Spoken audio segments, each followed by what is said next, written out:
What's up, YouTube family? You're tuned in again to another video. Please like, share, and subscribe.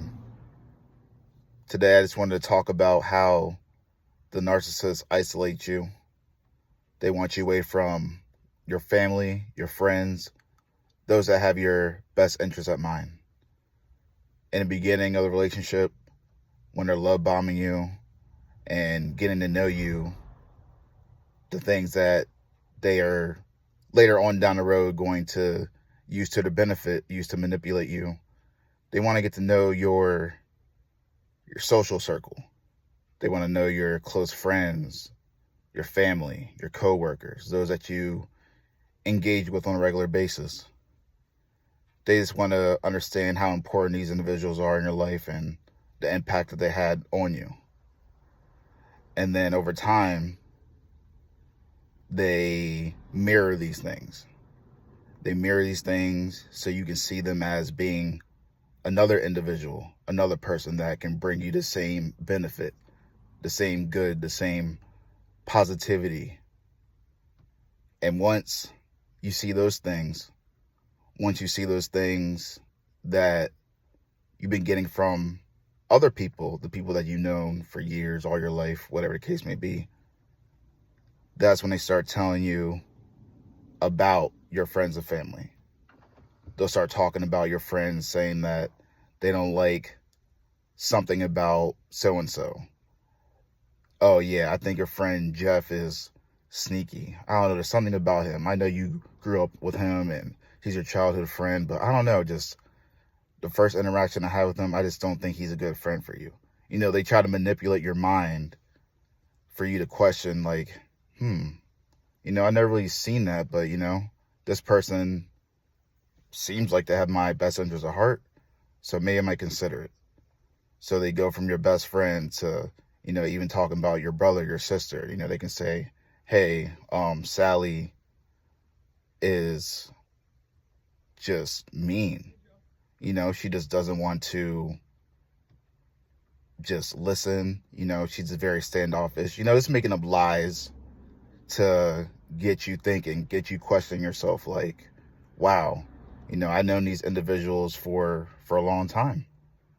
How come I'm not seeing it, but she's seeing it, and this person's, fairly new into my life? They do these things just to get you questioning everything that you've been living, everything that you've been dealing with. And then eventually, once they got you in that hold where they start opening your eyes to things that they see, and that's the key. Those are the things that they see. It's not the truth, but they want you to believe that. But once they feel like you are going to abide by them, listen to their advice and their opinions, they will continuously provide those necessities that you're receiving from those genuine people in your life. And then eventually, you'll start realizing, especially if you don't catch on to it, which many people don't. So don't feel bad. You're not alone. But, eventually the people that you used to spend time with before you met this person, you slowly start drifting away. They might call you, ask you like, hey, you want to come out to this party? So-and-so is here. They haven't seen you in a while. You should show up. And then, you start finding every excuse in the book to be like, oh no, I can't, because of X, Y, and Z, or, oh, I'm with, my narc, I'm with so-and-so. It just becomes a routine. You just get so used to being around the narcissist that you just forget about the other people that truly care about you. And that's what the narcissist wants. See, when the narcissist has you completely isolated, that's when they can increase their manipulation tactics, and that's when they start devaluing you. The provision, the way they provide for you is just a front for you to see the goodness in them. But, when they start revealing the mask, when the mask falls off, you'll start seeing that those things that they used to do for you, the things that they used to make sure were taken care of, You know, for example, if you had kids, you know, say in the beginning, they were more than willing to be there and bring food for the kids or whatever the case may be. You'll start to realize that they pull back. You know, the loving generosities to give you turns into arguments and belittling. You know, they make it seem like through the conversations that I have with you that, you know, you're the problem, you're doing this to me, that's the reason why I'm not doing that. You know, they want to get you working, they want to get you in motion with what they want to have go on at that point in time. And then when that happens, or when that does happen, when they have you in the motion, you know, it just continues to progress. The devaluation continues to progress. The way that they used to just be there for you just slowly declines. You know, you realize that, you know, over time that you just start thinking like, wow, you know, this person just doesn't care. And, you know, like the people that were there before you met this person, it's like you haven't talked to them at this point. You haven't talked to them in like a month or 2 months or 6 months even.